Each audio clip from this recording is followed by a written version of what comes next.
বর্ষাকাল আসলেই আমাদের বেশিরভাগ সময় এই ধরনের পরিস্থিতির মধ্য দিয়েই যেতে হয়। দুর্ভাগ্যবশত নতুন বেড়িবাঁধ ম্যাপিং করার সময় আমাদের বাড়িটা বেড়িবাঁধের বাইরে পড়ে যায়।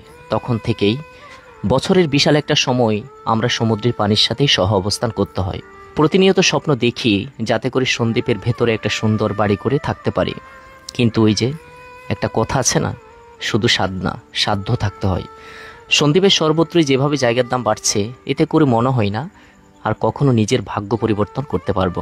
তবে এটাও ঠিক যে সুখ সব সময় সমৃদ্ধিতে থাকে না, কখনো কখনো মাটির ঘরেও সর্বোচ্চ শান্তি বিরাজমান থাকে।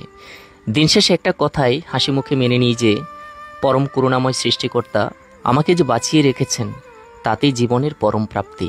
বাড়ি গাড়ি নয়, শুধু পরম করুণাময়ের করুণা পেলেই জীবনে সর্বোচ্চ সুখী হওয়া যায়। ভালো লাগলে ভিডিওটি শেয়ার করতে পারেন। ধন্যবাদ।